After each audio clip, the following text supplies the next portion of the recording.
Good afternoon. Today's talk will be on Thomas de Quincey's celebrated essay, Literature of Knowledge and Literature of Power.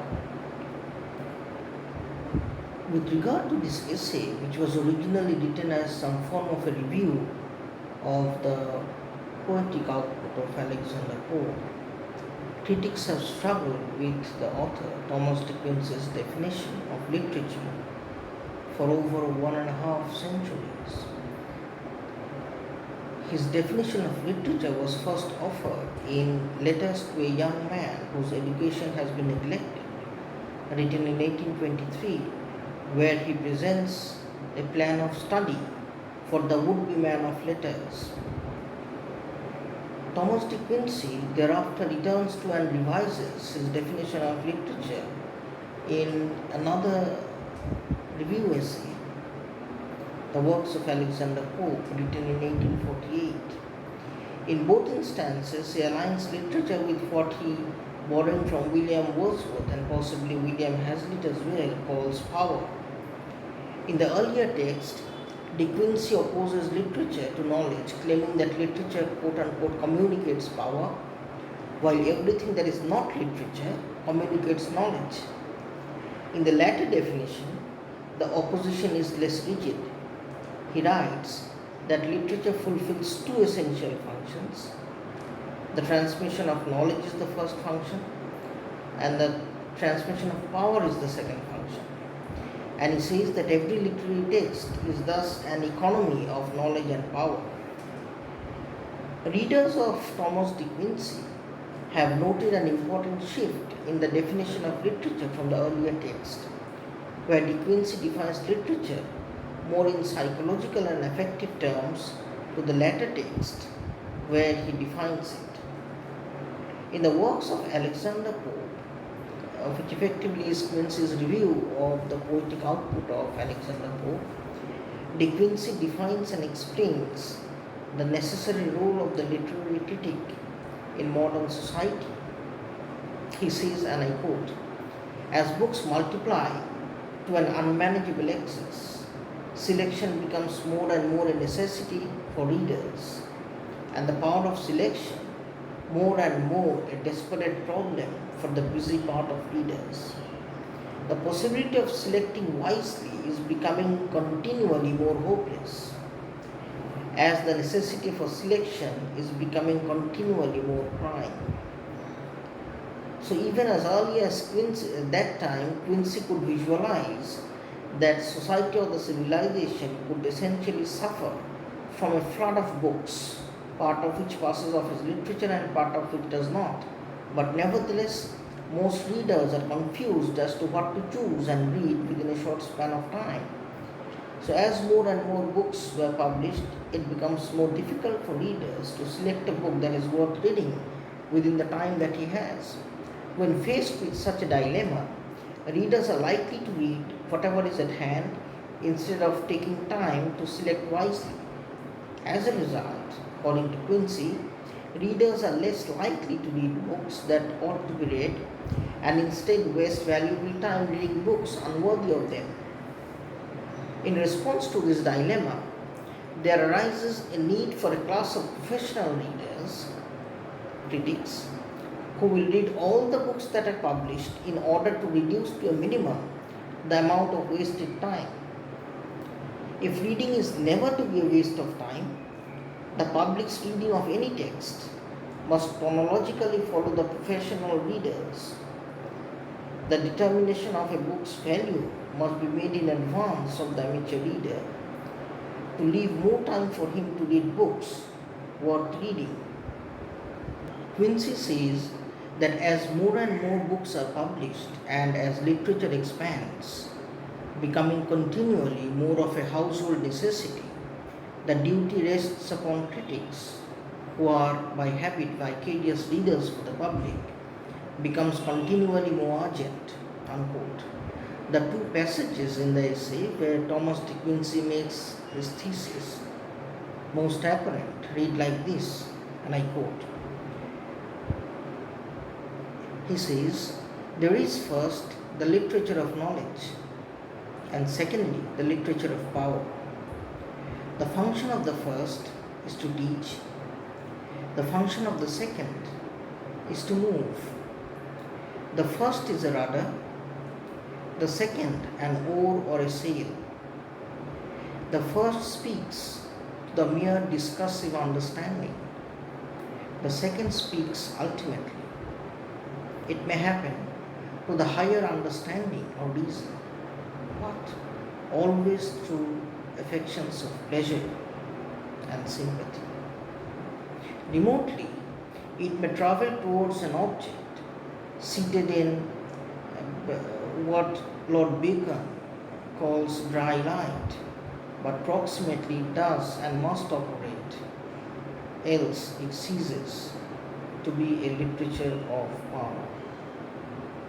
On and through that humid light which clothes itself in the mists and glittering iris of human passions, desires, and genial emotions. Men have so little reflected on the higher functions of literature as to find it a paradox if one should describe it as mean or subordinate purpose of books to give information. So this is the first idea of Quincey's thesis in one passage. In another passage, he says, and I quote, "The literature of knowledge builds only ground nests that are swept away by floods or confounded by the cloud. But the literature of power builds nests in aerial altitudes of temples sacred from violation, or of forests inaccessible to fraud. This is a great prerogative of the power of literature, and it is the greater which lies in the mode of its influence. The knowledge literature, like the fashion of this world, passeth away." So these are the two passages which basically highlight Thomas de Quincey's assertion that literature of power is effectively more permanent than literature of knowledge, which apparently is washed away with time. And clearly, in the above passages, de Quincey invokes power to counter the excess that the library presents and the madness that such experience produces in the minds of those who study languages. In other words, Quincey introduces literature to keep readers from experiencing the madness that he describes in the essay.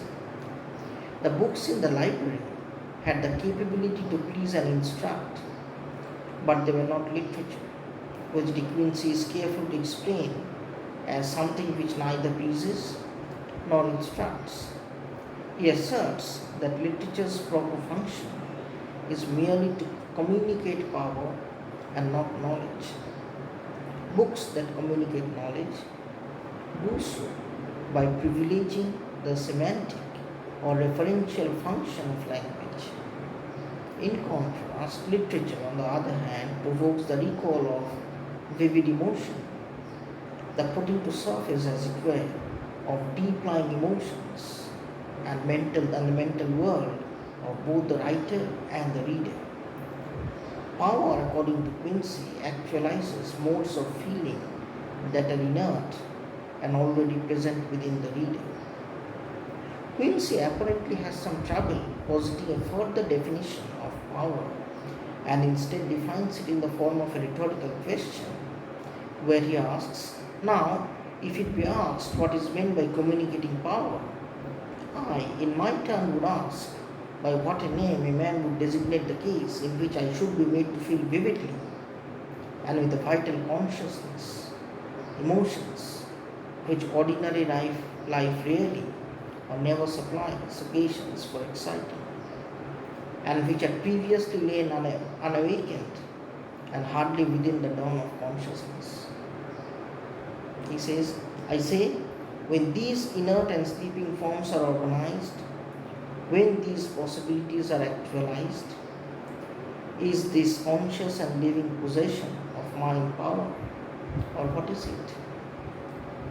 So, more important to Quincey than the definition of power is what it does and how it acts on the consciousness of the reading subject or on any reader.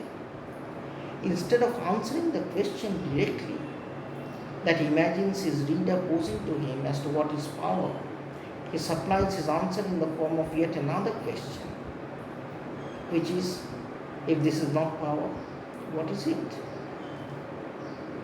De Quincey offers, while negotiating these two terms, literature of knowledge and literature of power, the reader's response to power as both evidence of power and as an answer to the question of what power is. As a result, power remains knowable only by its effect, the production in the reader of strong and vivid emotion.